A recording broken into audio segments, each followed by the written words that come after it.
The Legend of Jigong Chapter 25. Today, our mission is to unpack this extraordinary, totally unfiltered Chapter 25 of the classic Chinese text, Jigong Quanzuan. We're taking you on a journey through a landscape where the sacred and the profane don't just collide, they basically completely dismantle each other. Yeah, and it's a text that systematically destroys literally any preconceived notions you might have about spiritual purity. Oh, absolutely. I mean, we are dealing with a deeply unorthodox narrative here. In this text, enlightenment isn't found by avoiding the grime of the world, right? It's found by wading directly into the darkest, most highly transactional corners of human misery and just holding up a mirror to the people who are profiting from it. Which is a bold move for a religious text. Very bold. By the time we finish this, we're going to explore the inescapable mathematics of karma, the horrific commodification of the human body, the delayed, agonizing reality of systemic justice. So, just to get you, the listener, oriented, let's establish exactly where our protagonist is, both physically and spiritually, at the start of this. Good idea. So, Jigong, and just prior to this, he deliberately gave away all of his money. This was right after completely outmaneuvering this highly corrupt, super dangerous political figure named Prime Minister Qin. Yeah, he basically dodged a massive bullet there. He really did. He avoided what should have been disastrous political trouble, and now he is just wandering around the busy, totally chaotic alleyways of the southern Song dynasty. He is essentially a holy man operating in the gutters. Which makes him a target. Yes, Yeah. because right at the beginning of our source text, a petty thief decides that this ragged, wandering monk looks like an incredibly easy mark. Which is the thief's first and final mistake. Because the thief assumes he is just stealing 5 strings of copper cash from a vulnerable target. He really doesn't realize he's trying to steal from a man who possesses a literal panoramic view of the universe's accounting ledgers. The text handles this encounter so brilliantly. Yeah. Because Jigong doesn't do what a normal person would do, right? Right, he doesn't panic. Yeah, he catches this large, intimidating guy trying to steal his money, but he doesn't physically strike him. And he doesn't start screaming for the local magistrate or the police. No, he does something much weirder. He grabs the man and delivers this incredibly specific, almost, I don't know, bureaucratic supernatural prophecy. Bureaucratic is the perfect word for it. Right. He looks the thief dead in the eye and tells him, "You don't have the fortune for this. You only have the fate for 500 wen." And just for context for you listening, when are the individual copper coins on those strings? Yes, thank you. So Jigong explicitly warns him. He says, "If you try to run with all 5 strings, I will personally drag you to the magistrate, and the law will handle you." And the underlying mechanism of that prophecy, that's what makes this text so revolutionary for its time. How so? Well, why exactly 500 win? I mean, this isn't just a random number Jigong pulls out of thin air to scare the guy. The author is leaning really heavily into this era's highly bureaucratic, administrative view of the afterlife and spiritual physics. Oh, right, the spiritual physics. Yeah, because karma, at least in this specific literary universe, wasn't just some vague vibe or a moral feeling. It was literal accounting. Okay, so let us unpack this for a second, because that completely upends the typical Western expectation of karma. It really does. We often think of karma as this emotional balancing act, you know? Like, you do something bad, and eventually the universe will make you feel bad, or something bad happens to you in return. Yeah, kind of a what goes around comes around thing. Exactly, but this is purely financial. It is a ruthless cosmic spreadsheet. That's exactly what it is. Jigong is basically telling the thief, "Look, man, I have looked at your metaphysical bank account. Your current balance has a hard cap of 500 coins. If you try to fraudulently withdraw 5,000, the universe will forcefully correct the error." And the mechanism of that correction is immediate. It is so fast. Right, because the thief, who is naturally terrified by this crazy monk yelling specific math at him, violently pulls his arm away and just sprints off down the alleyway with the money. He just books it. Yeah. He turns a blind corner, totally panicked, and crashes headlong into a porcelain vendor's stand. The physical comedy of it is just incredible, but the math that follows is honestly the absolute best part of this opening scene. It's so precise. It is. The text actually slows down the slapstick action to break down the exact, agonizing calculation of the damage. Yeah, they do a full inventory. They really do. The vendor grabs the thief. They count all the broken pottery. The thief has smashed exactly 17 bowls and 2 plates. Not 16, not 18, 17. Right. And when the vendor tallies up the cost of those specific broken items, the damages come out to exactly 4 strings and 500 wen. Which is just mathematically perfect. Yes, the thief is forced to hand over that exact amount of money to avoid getting beaten up or arrested, leaving him with exactly 500 wen in his pocket. Precisely the amount Jigong predicted. It's mind-blowing. It is this airtight mathematical settling of accounts. The universe audited the man, found a discrepancy in his ledger, and auto-corrected it. Auto-corrected. I love that. Yeah, and notice how the universe chose to execute that correction. It didn't strike the thief with a bolt of lightning from the heavens, you know? Right. No divine smiting. Exactly. It didn't curse his firstborn child or anything dramatic like that. It simply placed a porcelain vendor exactly in his blind spot at the exact right moment. Wait.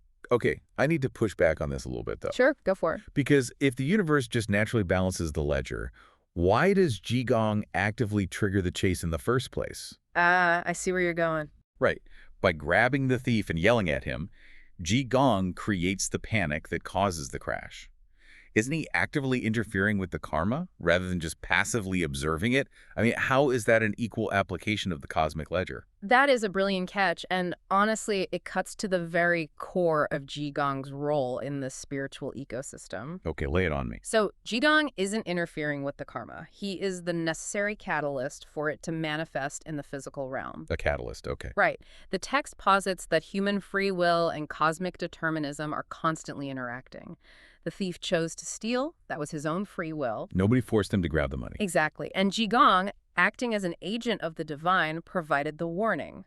When the thief rejected that warning, the universe used the thief's own panic, his own psychological guilt, really to drive him directly into the mechanism of his punishment. Oh, wow. So he basically punished himself. Yeah. Jigong didn't break the bowls. The thief's own greed and fear broke the bowls. Jigong merely allowed the universe's preordained boundaries to snap the man back into his actual financial reality.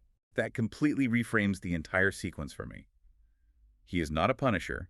He is just reading the code of the Matrix out loud. That's a great way to look at it. And that absolute physical certainty of the street-level ledger becomes incredibly important for the rest of the text. It really sets the stage. It does, because Jigong is about to step off this very predictable, mathematically sound street and walk straight into an industry built entirely on human manipulation and completely manufactured illusions. Exactly.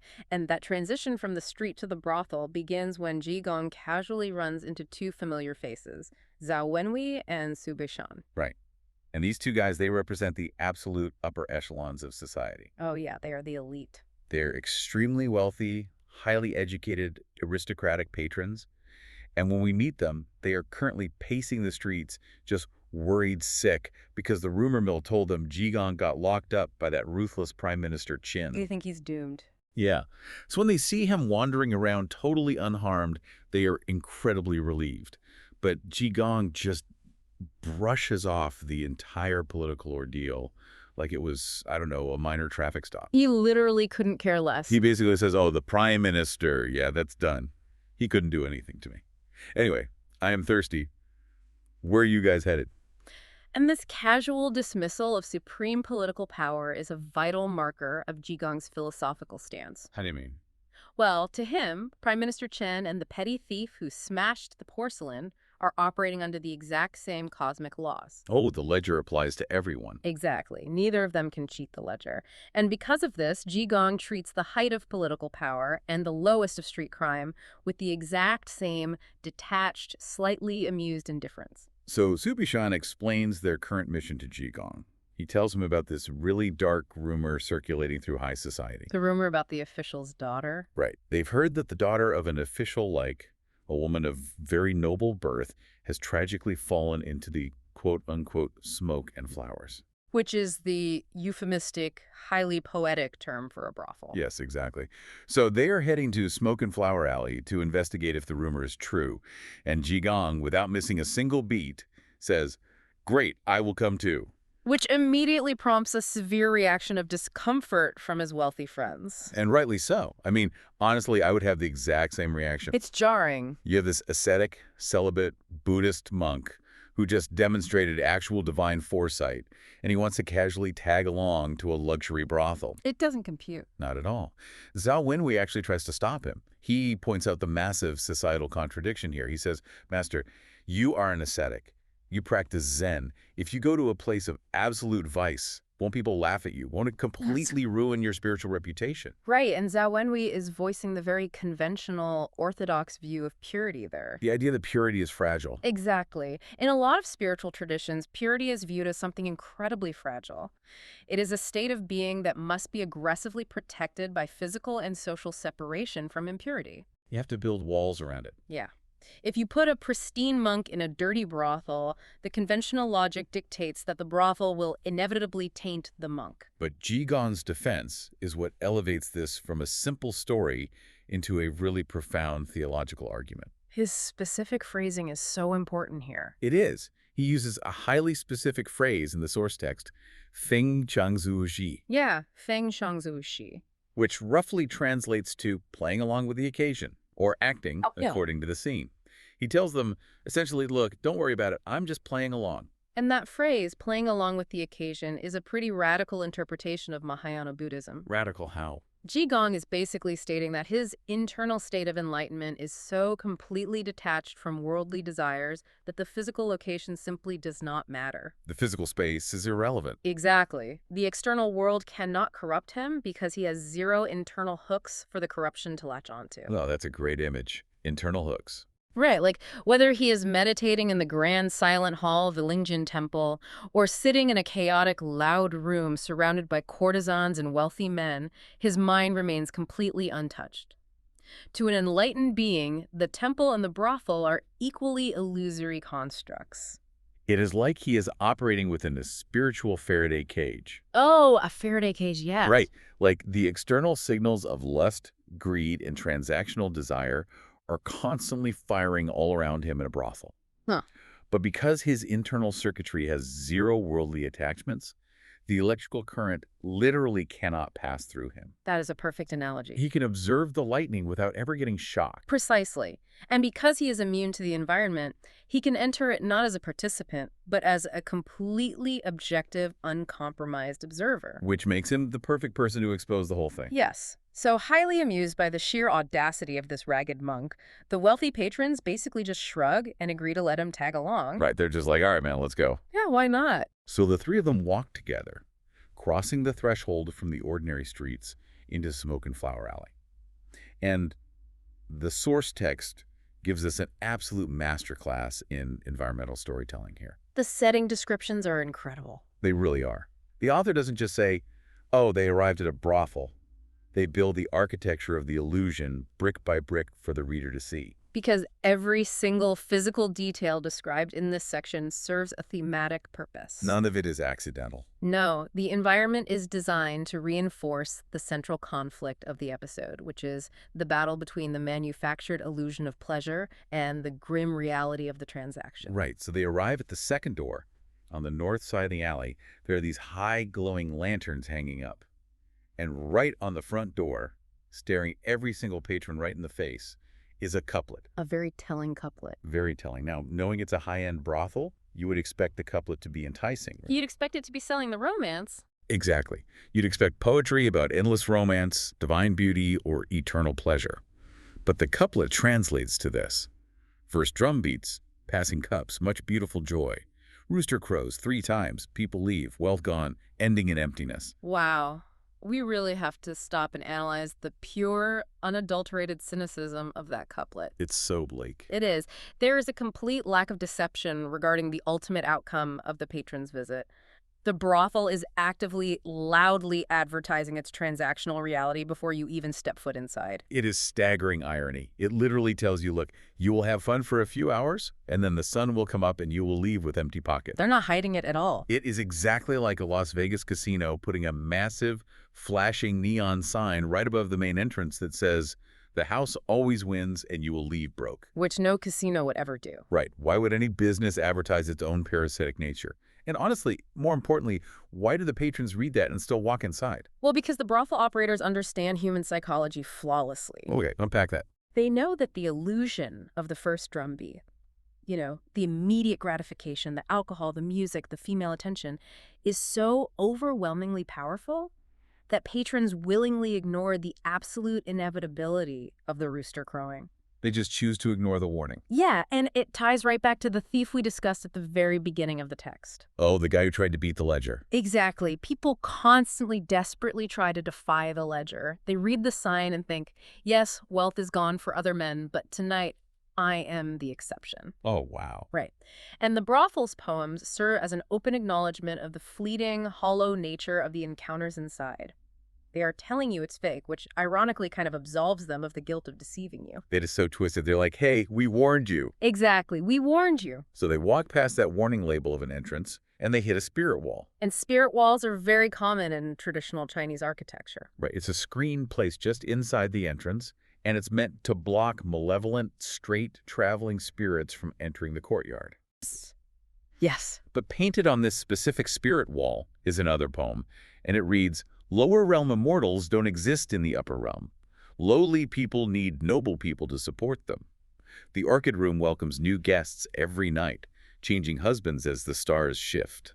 If we break down the sociology of that specific poem, it is doing an immense amount of heavy lifting. It's loaded. It is. Look at the phrase lower realm immortals. It is a total oxymoron. How so? Well, it acknowledges the courtesans as immortals, elevating them to these objects of worship and fantasy for the patrons. But in the exact same breath, it aggressively undercuts that power by trapping them in the lower realm. Oh, keeping them in their place. Exactly. It dictates their social standing. They are goddesses, but they are lowly goddesses. Right. It's a constant daily reminder to the women working there. Like, you might be worshipped tonight, but you're still lowly. It's psychological control. And it explicitly states they are entirely dependent on the financial, quote-unquote, support of the noble men who visit. It just strips away any illusion of agency they might have. And the final line, changing husbands as the stars shift, that really highlights the brutal, relentless turnover of their existence. The stars shift every single night. Yes, the men change every single night. The brothel is not a place of lingering, beautiful romance. It is an industrial machine of intimacy. And the physical space perfectly reflects that gilded machine. So they walk past the spirit wall into this opulent inner courtyard. And the text spends a lot of time describing these crystal bowls filled with exotic, dragon-eyed goldfish just swimming around. Showing off the wealth. Oh, yeah. There are lavish fruit platters. There are mirrors reflecting the light everywhere. It's a total sensory overload of wealth. And right on the wall, there's a painting of a half-body beauty. Just the top half. Just the top half of a gorgeous woman. And the poem inscribed underneath the painting complains that the painter lacked the miraculous brush to draw the parts that truly move people's emotions. So he intentionally left the lower half unpainted. And that painting is perhaps the most perfect visual metaphor for the commodification of the female body in the entire text. It's so blatant. It is. It shows only the physical form. It overtly hints at the erotic depths below the frame. But it captures neither the full body nor the woman's actual humanity. It intentionally fragments her. It's like early modern advertising. Oh, entirely. It crops the image to focus entirely on the product parts of a human being, ignoring the rest. Precisely. It reduces the woman to a fragmented object designed solely to stimulate the patron's desires, while explicitly stating that her true self, her complete emotional and physical reality, remains inaccessible and unrendered. Wow. The men aren't paying for a whole person, they are paying for the rendered half. It is all so incredibly lavish, but deeply, deeply cynical when you really look at it. Oh, completely. Every single piece of art is telling the women they are trapped and telling the men they are going to be drained of their wealth. And this meticulously crafted setting perfectly prepares the reader for the arrival of the women who actually work within this machinery. Right, the actual people. Because we are about to witness a massive clash of perspectives between the wealthy patrons who happily buy into the illusion and the ascetic monk who sees right through the matrix. So the madame of the house comes out to the courtyard, and she is absolutely thrilled to see Zhao Wenhui and Su Beishan. I bet she is. Oh yeah, these are top-tier, exceptionally wealthy clients. So to entertain them, she immediately brings out a lineup of 4 beautifully dressed women. The text even gives us their names: Lan Qiang, Qiu Gi, Lian Fang, and Zhao Mei. And the source material is very specific about their appearance, right? Very specific. They're perfectly made up. They have light rouge, powdered faces, delicately drawn eyebrows, and they are wearing these gorgeous flowing silk clothes.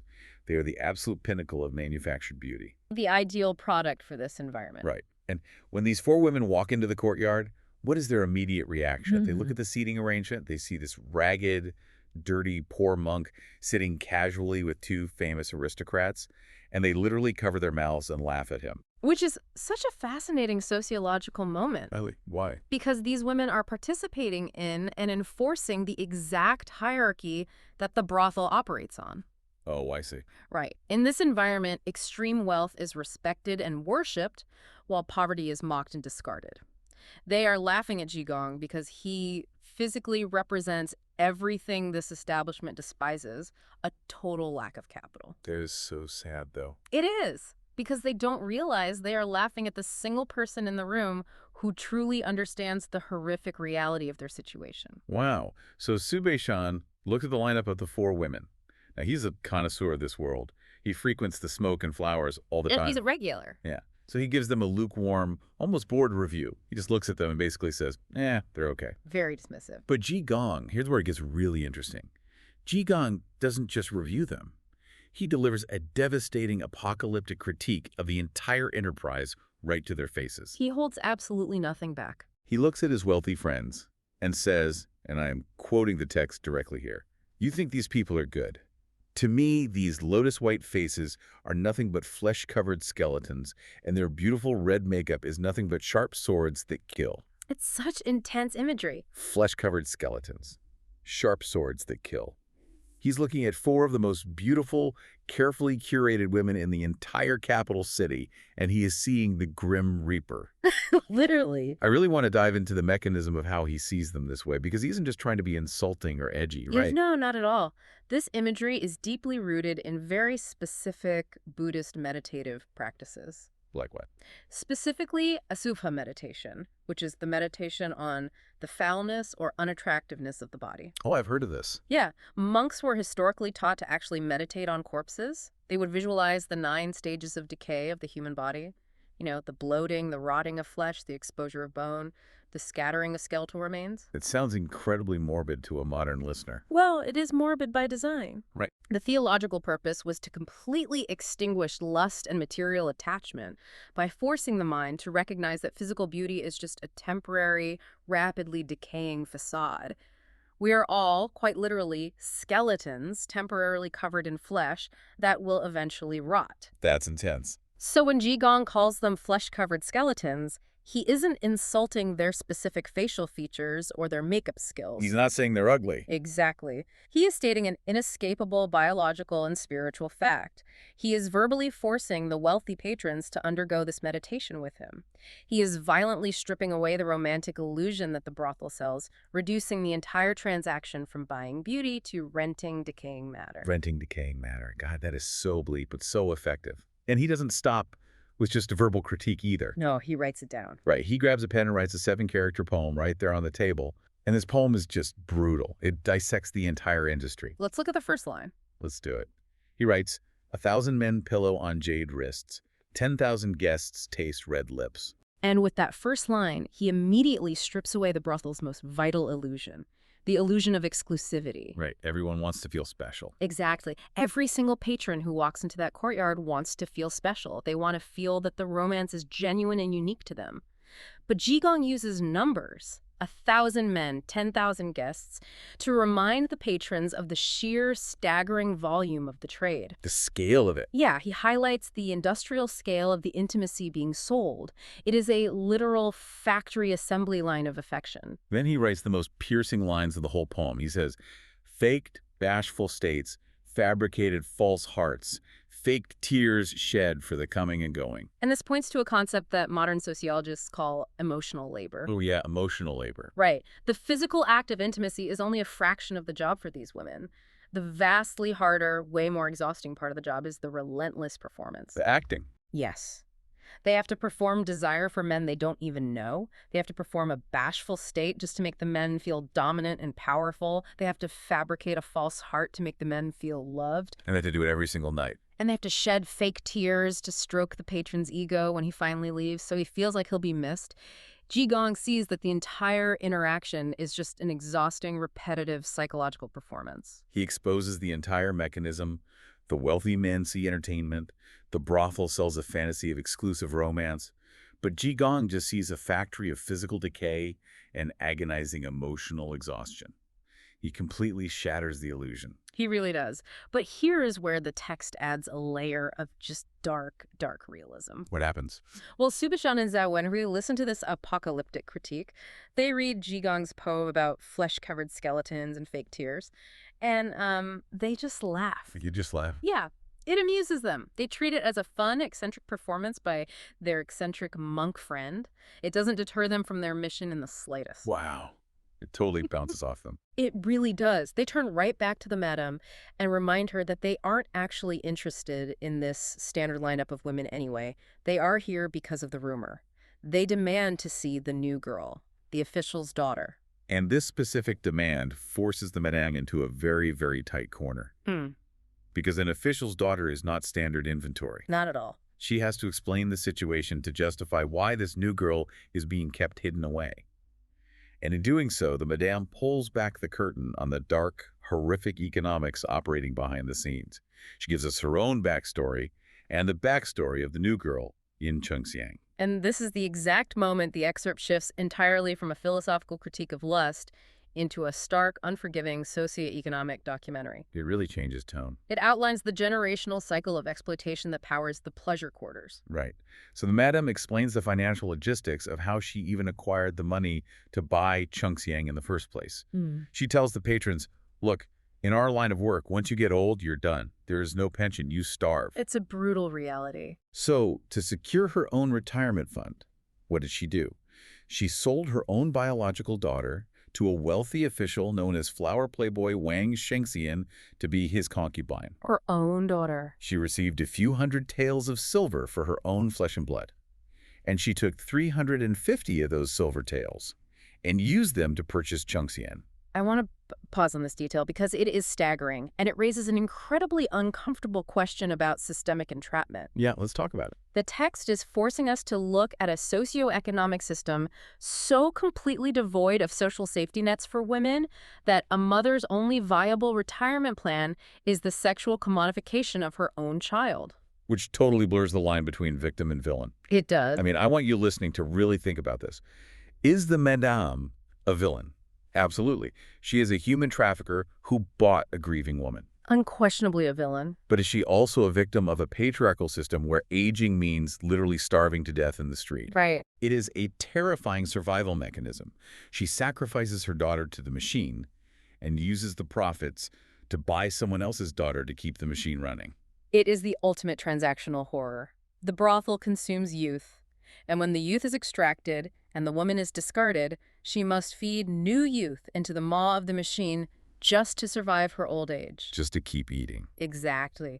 The madame is simultaneously the victim of the cycle, its product, and its most vicious enforcer. And the story of how Chengxiang ended up being sold to the madam is somehow even worse. It's tragic. It is a masterclass in delayed justice and elite corruption. We get the tragedy of the Yin family. Chengxiang's father, Yin Mingchuan, was a former magistrate. He is an aristocrat. Right, a high-status guy. Yes. He decides to travel to the capital to find a new government posting, and he brings thousands of taels of silver with him to fund his stay and grease the necessary political wheels. But he makes the fatal mistake of staying at an inn run by a man named Hu Wancheng. And Hu Wancheng is a masterful, totally sociopathic scammer. He really is. He essentially acts as a parasite. He drains the former magistrate of all his wealth through a series of long cons. Just bleeding him dry. Exactly. He tricks him, strings him along with false promises of political connections, and systematically steals thousands of taels. The magistrate completely loses his fortune, fails to secure the government job, falls into absolute despair, contracts an illness, and dies in the end. He dies entirely penniless. And here is where the cultural context hits like an absolute sledgehammer. The filial piety aspect. Exactly. We all know that in traditional Chinese culture, filial piety, the absolute devotion and duty to one's parents, is the bedrock of morality. You must honor your parents, and the most critical aspect of that honor is providing them with a proper, dignified burial. It's non-negotiable. But Chengxiang is stranded in the capital with absolutely zero money. So she commits the ultimate act of filial sacrifice. She decides to sell her own freedom, her own body, to finance her father's burial. And it is designed by the author to be the peak of noble, tragic sacrifice. But what makes this text so horrifying is how the scammer, Hu Wancheng, explicitly weaponizes that exact virtue to trap her. He uses her goodness against her. Yes, he doesn't just steal her money. He steals the karmic merit of her sacrifice. He acts as the broker for her sale. He comforts her and tells her, "Don't worry, I found a good home for you. You are being sold as a respectable concubine to a wealthy official." What a monster. Right. He uses the highest moral law filial piety to execute the lowest form of theft. He is just lying through his teeth. He takes her to the brothel, sells her to the madame for the 350 taels, pockets a massive cut of the money for his quote-unquote brokerage fee, and vanishes. Just disappears with the cash. Chungxiang only realizes she has been sold into the smoke and flowers after the transaction is completely finalized, the money has changed hands, and she is locked in the courtyard. Too late to do anything. The betrayal is total. She realizes she has been damned, and she immediately wants to kill herself.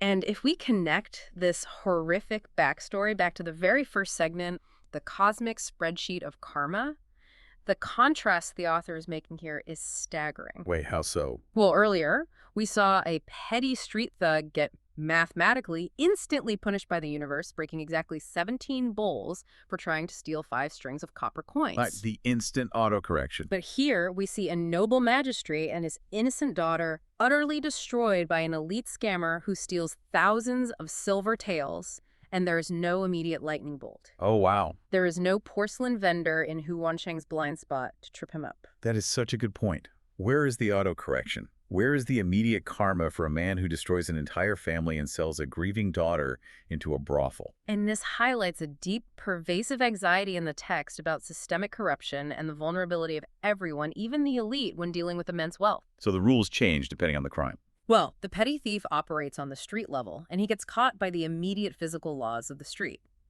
But the elite scammers operate in a completely different strata. They deal in silver, they destroy families over months and years, and they manipulate the very virtues of society for profit. They play a longer game. Exactly.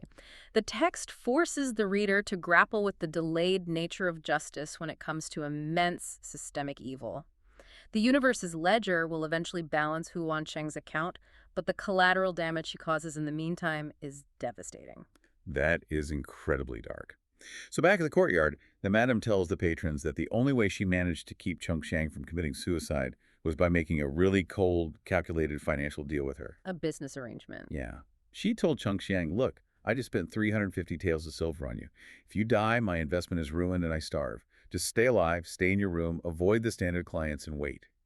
If a refined, wealthy gentleman comes along who actually understands your tragedy, he can pay off your debt and redeem you." Which is, of course, exactly the demographic that Su Beishan and Zhao Wenhui represent. Right. They are refined, extremely wealthy gentlemen who actually have the capital to act as saviors. So, sensing a potential massive payout, the madame leads the 3 of them, the 2 aristocrats and the monk, out of the main reception area and deep into the east courtyard toward Chungxing's private quarters. And as they enter this space, the author provides another layer of incredible visual storytelling. They really love their environmental details. Do. But this time, the environment contrasts violently with the tragedy we just heard. Yeah. Before they're even allowed to see Chungxiang, they are presented with the architecture of her mind. The madame shows them a poem written on the wall. Another poem. Always more poetry. It's a poem that Chungxiang herself wrote, explicitly intended to be read by any wealthy scholar who might visit her room. Let's read it. It reads, "A myriad of sorrows, to whom can I complain? Happy in front of others, sad behind their backs. Do not look at this poem as ordinary. With one line of the poem finished, 1,000 tears fall." And this is a direct, agonizing echo of the poem Jigong wrote just moments earlier in the main courtyard. The one about the fake tears? Yes. Jigong wrote about the fabricated false hearts and fake tears of the courtesans. He observed the performance from the outside and judged it as a decaying illusion. But here, Chungxiang is confessing the exact same dynamic from the inside. From her own experience. Right. Her happy in front of others is the mandated performance of the brothel. It is the emotional labor required to keep the madam from punishing her. It is her survival mechanism. But her sad behind their backs, her 1,000 tears, are fiercely, tragically real. It is a literal cry for help written in the only language the patrons respect, which is poetry. Exactly. But let's look really closely at the environment she's writing this in. Because the room she is kept in is an absolute psychological torture chamber, given her situation. It's horrific. The men walk into the inner room, and on the north wall there are 4 sequential paintings hanging up. It's almost like an ancient comic strip. Or, more accurately, a very deliberate prescribed narrative. Okay, let's walk through the sequence of these 4 panels, because they represent the exact psychological compliance the brothel demands. Go for it. Panel 1. A beautiful girl stands coyly at a door, and 5 or 6 men are standing around outside, refusing to leave, just staring at her in awe. Setting the scene. Right. Panel 2. The girl is inside the room, elegantly combing her hair. A man looks like he's about to leave the room, but the girl is physically holding onto his clothes, keeping him from going. Notice the progression of intimacy and control in the art there. First, she is the object of distant, overwhelming desire. Second, she is actively participating in retaining that desire. She is shown begging the man to stay, which strokes the patron's ego. Panel 3. The girl and a young gentleman are holding hands, looking very romantic, moving together toward a bed. And Panel 4, it's just a painting of a bed. The curtains are drawn completely shut, implying that the man and the woman are inside, being intimate. It is a literal storyboard of seduction. Storyboard. That is exactly the right term. It is an instructional manual painted on the wall for both the patron and the worker. It really is. It is the manufactured fantasy that the brothel expects its workers to enact. Step by step. Be beautiful at the door. Beg the man to stay. Lead him by the hand to the bed. Close the curtain. And the ultimate juxtaposition here is devastating. It is so messed up. In a room plastered with this sequential art depicting manufactured, highly transactional lust, sits a woman grieving her dead father, trapped by her own desperate act of filial devotion. She doesn't belong there at all. No. The decor explicitly demands lighthearted romance, flirtation, and erotic compliance. But her internal reality is pure, suffocating tragedy. It's completely suffocating. The physical space is actively gaslighting her trauma every time she opens her eyes. That's a powerful way to put it. And it's in this room, surrounded by these paintings of fake romance and her own poem of real tears, that the madam finally calls her out from behind a screen. The big reveal. Right. The madame says, "Girl, we have wealthy gentlemen here to see you." The curtain lifts. And the text tells us she steps out, possessing national beauty and heavenly grace. The men and the monk finally see her face to face. And that is exactly where our source text leaves us hanging. It just cuts off. It does.